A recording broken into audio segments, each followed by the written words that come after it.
Chapter 30. The Schooner. I would be singing God Save the Queen, sure, but you know. Marguerite's aching heart stood still. She felt, more than she heard, the men on the watch preparing for the fight. Her senses told her that each, with sword in hand, was crouching, ready for the spring. The voice came nearer and nearer.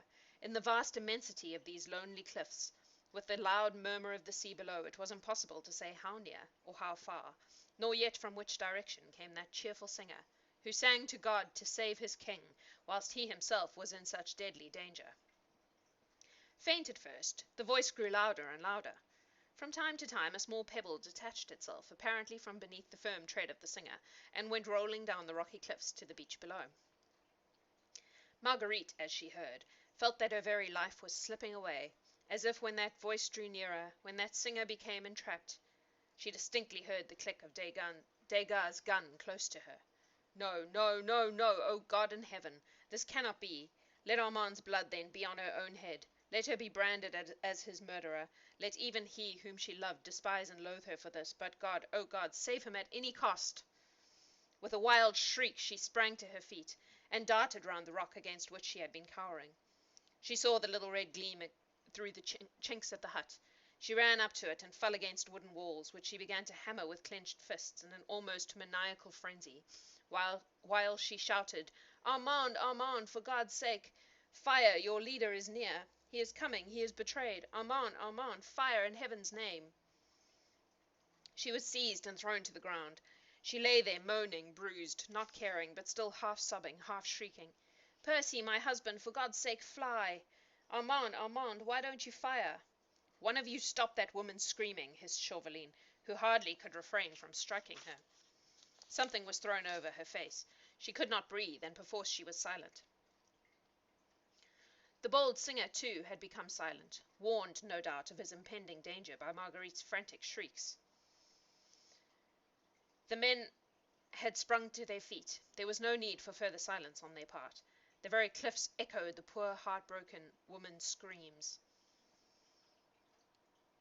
Can I make a command that plays a sound? Why do you want to do that? I still want the dun dun dun. I think that would be fun. Anyway. The very cliffs echoed the poor heartbroken woman's screams. Chauvelin, with a muttered oath which boded no good to her, who had dared to upset his most cherished plans, had hastily shouted the word of command. "Into it, my men, and let no one escape from that hut alive." The moon had once more emerged from between the clouds. The darkness on the cliffs had gone, giving place once more to brilliant silvery light. Some of the soldiers had rushed to the rough wooden door of the hut, whilst one of them kept guard over Marguerite. The door was partially open. One of the soldiers pushed it further, but within all was darkness, the charcoal fire only lighting with a dim red light the furthest corner of the hut. The soldiers paused automatically at the door, like machines waiting for further orders. Chauvelin, who was prepared for a violent onslaught from within, and for a rigorous resistance from the four fugitives, under cover of the darkness, was for the moment paralyzed with astonishment, when he saw the soldiers standing there at attention like sentries on guard, whilst not a sound proceeded from the hut. Filled with strange, anxious foreboding, he too went to the door of the hut, and peering into the gloom, he asked quickly, "What is the meaning of this?" "I think, citoyen, that there is no one there now," replied one of the soldiers imperturbably. "You have not let those four men go," thundered Chauvelin menacingly. "I ordered you to let no man escape alive. Quick! After them, all of you! Quick, in every direction!" The men, obedient as machines, rushed down the rocky incline towards the beach, some going off to right and left as fast as their feet could carry them. "You and your men will pay with your lives for this blunder, citoyen sergeant," said Chauvelin viciously to the sergeant who had been in charge of the men. "And you too, citoyen," he added, turning with a snarl to Degas for disobeying my orders. "You ordered us to wait, citoyen, until the tall Englishman arrived and joined the four men in the hut." "Oh, do we have a troll?" "Oh, bless. Cheese puffs are delicious."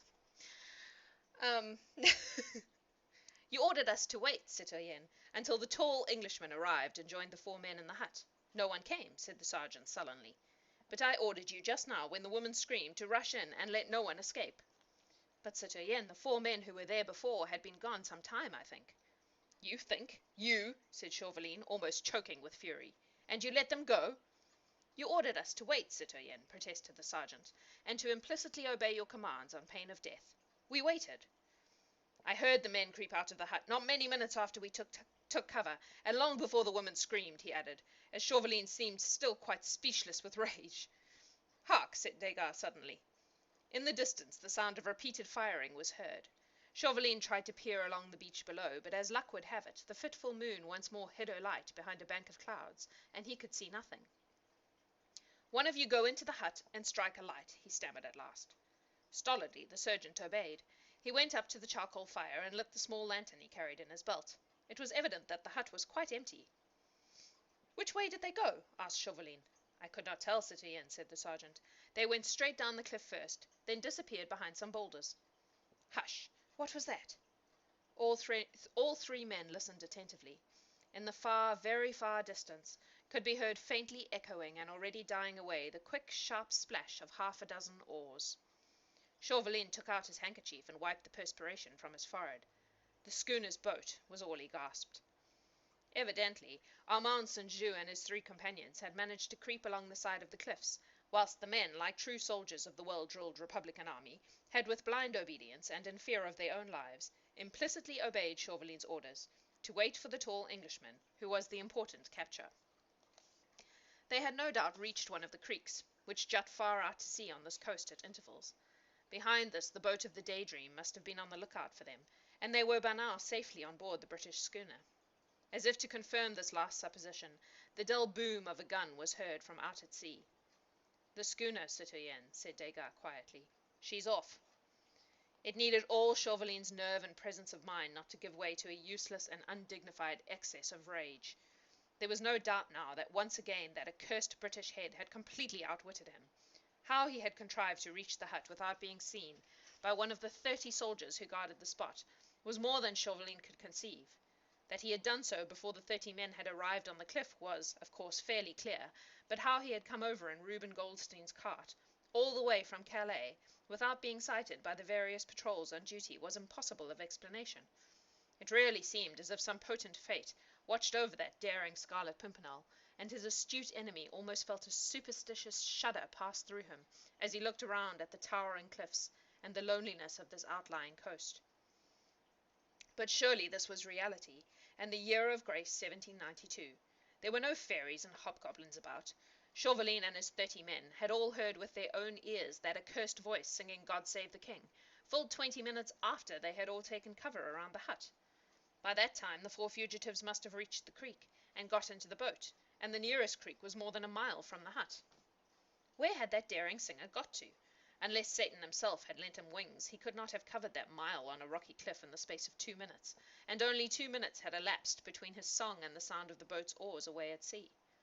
He must have remained behind, and was even now hiding somewhere about the cliffs. The patrols were still about. He would still be sighted, no doubt. Chauvelin felt hopeful once again. 1 or 2 of the men who had run after the fugitives were now slowly working their way up the cliff. One of them reached Chauvelin's side, at the very moment that this hope arose in the astute diplomatist's heart. We were too late, citoyen, the soldier said. We reached the beach just before the moon was hidden by that bank of clouds. The boat had undoubtedly been on the lookout behind that first creek a mile off, but she had shoved off some time ago when we got to the beach, and was already some way out to sea. We fired after her, but of course it was no good. She was making straight and quickly for the schooner. We saw her very clearly in the moonlight. Yes, said Chauvelin with eager impatience. She had shoved off some time ago, you said, and the nearest creek is a mile further on. Yes, citoyen. I ran all the way straight to the beach, though I guess the boat would have waited somewhere near the creek, as the tide would reach there earliest. The boat must have shoved off some minutes before the woman began to scream. Some minutes before the woman began to scream. Then Chauvelin's hopes had not deceived him. The Scarlet Pimpernel may have contrived to send the fugitives on ahead by the boat, but he himself had not had time to reach it. He was still on shore, and all the roads were well patrolled. At any rate, all was not yet lost, and would not be, whilst that impudent Britisher was still on French soil. Bring the light in here, he commanded eagerly, as he once more entered the hut. The sergeant brought his lantern, and together the two men explored the little place. With a rapid glance, Chauvelin noted its contents: the cauldron placed close under an aperture in the wall, and containing the last few dying embers of burnt charcoal; a couple of stools, overturned as if in the haste of sudden departure; then the fisherman's tools and his nets lying in one corner, and beside them something small and white. "Pick that up," said Chauvelin to the sergeant, pointing to this white scrap, "and bring it to me." It was a crumpled piece of paper, evidently forgotten there by the fugitives, in their hurry to get away. The sergeant, much awed by the citoyenne's obvious rage and impatience, picked the paper up and handed it respectfully to Chauvelin. "Read it, sergeant," said the latter curtly. "It is almost illegible, citoyenne. A fearful scrawl." "I ordered you to read it," repeated Chauvelin viciously. The sergeant, by the light of his lantern, began deciphering the few hastily scrawled words. "I cannot quite reach you without risking your lives and endangering the success of your rescue. When you receive this, wait 2 minutes, then creep out of the hut one by one, turn to your left sharply, and creep cautiously down the cliff. Keep to the left all the time, till you reach the first rock, which you see jutting far out to sea. Behind it, in the creek, the boat is on the lookout for you. Give a long, sharp whistle, she will come up. Get into her. My men will row you to the schooner, and thence to England and safety. Once on board the Daydream, send the boat back for me. Tell my men that I shall be at the creek, which is in a direct line opposite the Chat Gris, near Calais. They know it. I shall be there as soon as possible. They must wait for me at a safe distance out at sea, till they hear the usual signal. Do not delay, and obey these instructions implicitly." "Then there is the signature, citoyen," added the sergeant, as he handed the paper back to Chauvelin. But the latter had not waited an instant. One phrase of the momentous scrawl had caught his ear: "I shall be at the creek which is in a direct line opposite that Chat Gris near Calais." That phrase might yet mean victory for him. "Which of you knows this coast well?" he shouted to his men, who now, one by one, had all returned from their fruitless run, and were all assembled once more round the hut. "I do, citoyen," said one of them. "I was born in Calais, and know every stone of these cliffs." "There is a creek in a direct line from the Chat Gris." "There is, citoyen. I know it well." "The Englishman is hoping to reach that creek. He does not know every stone of these cliffs. He may go there by the longest way around, and in any case he will proceed cautiously for fear of the patrols. At any rate, there is a chance to get him yet. 1,000 francs to each man who gets to that creek before the long-legged Englishman." "I know of a shortcut across the cliffs," said the soldier, and with an enthusiastic shout he rushed forward, followed closely by his comrades. Within a few minutes their running footsteps had died away in the distance. Chauvelin listened to them for a moment. The promise of the reward was lending spurs to the soldiers of the Republic. The gleam of hate and anticipated triumph was once more apparent on his face. Close to him, Degas still stood, mute and impassive, waiting for further orders, whilst 2 soldiers were kneeling beside the prostrate form of Marguerite. Chauvelin gave his secretary a vicious look. His well-laid plan had failed. Its sequel was problematical. There was still a great chance now that the Scarlet Pimpernel might yet escape, and Chauvelin, with that unreasoning fury which sometimes assails a strong nature, was longing to vent his rage on somebody. The soldiers were holding Marguerite pinioned to the ground, though she, poor soul, was not making the faintest struggle. Overwrought nature had at last peremptorily asserted herself, and she lay there in a dead swoon, her eyes circled by deep purple lines that told of long sleepless nights, her hair matted and damp around her forehead, her lips parted in a sharp curve that spoke of physical pain. The cleverest woman in Europe, the elegant and fashionable Lady Blakeney, who had dazzled London society with her beauty, her wit, and her extravagances, presented a very pathetic picture of tired-out, suffering womanhood, which would have appealed to any but the hard, vengeful heart of her baffled enemy. "It is no use mounting guard over a woman who is half dead," he said spitefully to the soldiers, "when you have allowed 5 men who were very much alive to escape." Obediently the soldiers rose to their feet. "You'd better try and find that footpath again for me, and that broken-down cart we left on the road." Then suddenly a bright idea seemed to strike him. "Ah, by the by, where is the Jew?" "Close by here, citoyen," said Degas. "I gagged him and tied his legs together, as you commanded." From the immediate vicinity a plaintive moan reached Chauvelin's ears. He followed his secretary, who led the way to the other side of the hut, where, fallen into an absolute heap of dejection, with his legs tightly pinioned together, and his mouth gagged, lay the unfortunate descendant of Israel. His face in the silvery light of the moon looked positively ghastly with terror. His eyes were wide open and almost glassy, and his whole body was trembling as if with ague, while a piteous wail escaped his bloodless lips. The rope, which had originally been wound around his shoulders and arms, had evidently given way, for it lay in a tangle about his body, but he seemed quite unconscious of this, for he had not made the slightest attempt to move from the place where Degas had originally put him. Like a terrified chicken, which looks upon a line of white chalk drawn on a table, as on a string which paralyzes its movements. "Bring the cowardly brute here," commanded Chauvelin. He certainly felt exceedingly vicious, and since he had no reasonable grounds for venting his ill humour on the soldiers who had but too punctually obeyed his orders, he felt that the son of the despised race would prove an excellent butt. Because of course he did. Fucking racist piece of shit. Blah. That bit's not in the book.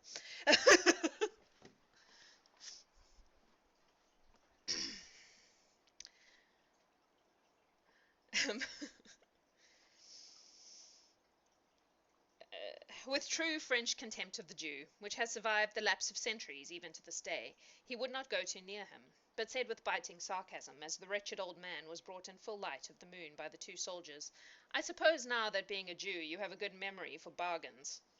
"Answer," he again commanded, as the Jew with trembling lips seemed too frightened to speak. "Yes, your honour," stammered the poor wretch. "You remember, then, the one you and I made together in Calais when you undertook to overtake Reuben Goldstein, his nag, and my friend the tall stranger, eh?" But, your honour—" "There is no but. I said, do you remember?" Yes, your honour." "What was the bargain?" There was dead silence. The unfortunate man looked round at the great cliffs, the moon above, the stolid faces of the soldiers, and even at the poor prostrate inanimate woman close by, but said nothing. "Will you speak?" thundered Chauvelin menacingly. He did try, poor wretch, but obviously he could not. There was no doubt, however, that he knew what to expect from the stern man before him. "Your honour," he ventured imploringly. "Since your terror seems to have paralyzed your tongue," said Chauvelin sarcastically, "I must needs refresh your memory. It was agreed between us that if we overtook my friend the tall stranger before he reached this place, you were to have 10 pieces of gold." A low moan escaped from the Jew's trembling lips. "But," added Chauvelin with slow emphasis, "if you deceived me in your promise, you were to have a sound beating, one that would teach you not to tell lies." "I did not, your honour. I swear it by Abraham, and by all the other patriarchs, I know. Unfortunately they are still in Hades, I believe, according to your creed, and cannot help you much in your present trouble. Now you did not fulfil your share of the bargain, but I am ready to fulfil mine. Here," he added, turning to the soldiers, "the buckle end of your 2 belts to this confounded Jew." As the soldiers obediently unbuckled their heavy leather belts, the Jew set up a howl that surely would have been enough to bring all the patriarchs out of Hades and elsewhere to defend their descendant from the brutality of this French official. "I think I can rely on you, citoyen soldiers," laughed Chauvelin maliciously, "to give this old liar the best and soundest beating he has ever experienced. But don't kill him," he added dryly. "We will obey, citoyen," replied the soldiers, as imperturbably as ever. "He's a dick." Just going to put that out there. He did not wait to see his orders carried out. He knew that he could trust these soldiers, who were still smarting under his rebuke, not to mince matters when given a free hand to belabor a third party. "When that lumbering coward has had his punishment," he said to Degas, "the men can guide us as far as the cart, and one of them can drive us in it back to Calais. The Jew and the woman can look after each other," he added roughly, "until we can send somebody for them in the morning. They can't run away very far in their present condition, and we cannot be troubled with them just now." Chauvelin had not given up all hope. His men, he knew, were spurred on by the hope of the reward. That enigmatic and audacious Scarlet Pimpernel, alone and with 30 men at his heels, could not reasonably be expected to escape a second time. But he felt less sure now. The Englishman's audacity had baffled him once, whilst the wooden-headed stupidity of the soldiers and the interference of a woman had turned his hand, which held all the trumps, into a losing one. If Marguerite had not taken up his time, if the soldiers had had a grain of intelligence, if— It was a long if, and Chauvelin stood for a moment quite still and enrolled 30-odd people in one long, overwhelming anathema. Nature, poetic, silent, balmy, the bright moon, the calm, silvery sea, spoke of beauty and of rest, and Chauvelin cursed nature, cursed man and woman, and above all he cursed all long-legged, meddlesome British enigmas with one gigantic curse. The howls of the Jew behind him undergoing his punishment sent a balm through his heart, overburdened as it was with revengeful malice. He smiled. It eased his mind to think that some human being at least was, like himself, not altogether at peace with mankind. He turned and took a last look at the lonely bit of coast, where stood the wooden hut now bathed in moonlight, the scene of the greatest discomfiture ever experienced by a leading member of the Committee of Public Safety. Against a rock, on a hard bed of stone, lay the unconscious figure of Marguerite Blakeney, while some few paces further on the unfortunate Jew was receiving on his broad back the blows of two stout leather belts, wielded by the stolid arms of two sturdy soldiers of the Republic. The howls of Benjamin Rosenbaum were fit to make the dead rise from their graves. They must have wakened all the girls from sleep, and made them look down with great interest at the doings of the lords of the creation. "That will do," commanded Chauvelin, as the Jew's moans became more feeble, and the poor wretch seemed to have fainted away. "We don't want to kill him." Obediently the soldiers buckled on their belts, one of them viciously kicking the Jew to one side. "Leave him there," said Chauvelin, "and lead the way now quickly to the cart. I'll follow." He walked up to where Marguerite lay and looked down into her face. She had evidently recovered consciousness and was making feeble efforts to raise herself. Her large blue eyes were looking at the moonlit scene around her with a scared and terrified look. They rested with a mixture of horror and pity on the Jew, whose luckless fate and wild howls had been the first signs that struck her, with her returning senses. Then she caught sight of Chauvelin in his neat dark clothes, which seemed hardly crumpled after the stirring events of the last few hours. He was smiling sarcastically, and his pale eyes peered down at her with a look of intense malice. With mock gallantry he stooped and raised her icy-cold hand to his lips, which sent a thrill of indescribable loathing through Marguerite's weary frame. "I much regret, fair lady," he said in his most suave tones, "that circumstances over which I have no control compel me to leave you here for the moment. But I go away secure in the knowledge that I do not leave you unprotected. Our friend Benjamin here, though a trifle the worse for wear at the present moment, will prove a gallant defender of your fair person, I have no doubt. At dawn I will send an escort for you. Until then I feel sure that you will find him devoted, though perhaps a trifle slow." Marguerite only had the strength to turn her head away. Her heart was broken with cruel anguish. One awful thought had returned to her mind, together with gathering consciousness. What had become of Percy? What of Armand? She knew nothing of what had happened after she heard the cheerful song "God Save the King," which she believed to be the signal of death. "I myself," concluded Chauvelin, "must now very reluctantly leave you. Au revoir, fair lady. We meet, I hope, soon in London. Shall I see you at the Prince of Wales' garden party? No? Ah, well. Au revoir. Remember me, I pray, to Sir Percy Blakeney." And with a last ironical smile and bow, he once more kissed her hand and disappeared down the footpath in the wake of the soldiers, and followed by the imperturbable Degas. And that's the end of that chapter. There's only one left. So we had a troll. That was cute. I will admit that I stopped paying attention after the first comment and just carried on reading. Yeah, one more chapter, and the last chapter of the book is called Escape. So that's pretty exciting. I have a theory, but I feel like if I'm right, it's going to be spoilers. He gave up. Well, that's what happens when you're just like, oh, sweet, okay, bye, keep doing what I'm doing.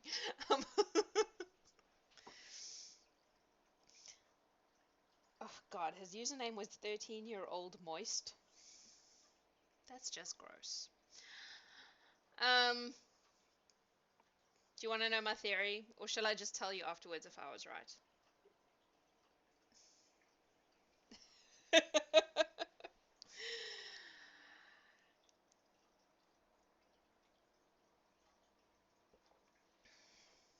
I'm not going to tell you. I'm scared that I'm right, and then I'll spoil the book. We should have a talk after tomorrow. Oh, yeah. Can do. Little bit of a debrief. Yeah. Got a good plan. Good plan. So, that was a really long chapter, and my voice is quite, as a non-stream, yeah, I figured that. I worked that out with my clever brain. Yes, I remember.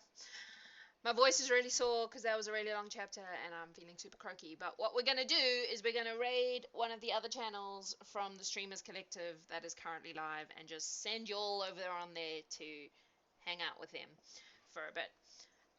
It was a good chapter. It was fun. But yeah, it was long. But there's one left, so I'm excited. And then we get to read a completely different book next week. Yeah, that's what we're going to do. So I'm going to say goodbye and then I'm going to send you on over to one of the other channels, which I can't pronounce because their name is really long. Dernk Industries. I believe they're playing D&D. I'm pretty sure, but I might be wrong about that. Don't quote me. Yeah. Have an awesome day, you guys. Remember to stay fabulous and wonderful and come and hang out on Saturday morning and watch us play D&D because that will be super fun and I'm really excited about it. Also, I'll see you tomorrow for the very last chapter of the Scarlet Pimpernel. Yeah. Stay safe. Stay awesome. I love you guys. Let's go raiding. I'm gonna press the button. I don't know what happens once I press it.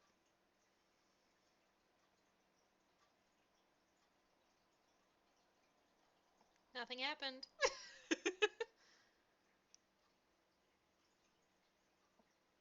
Oh, wait, I have to press another one. Okay, here we go. That should do it. I worked it out.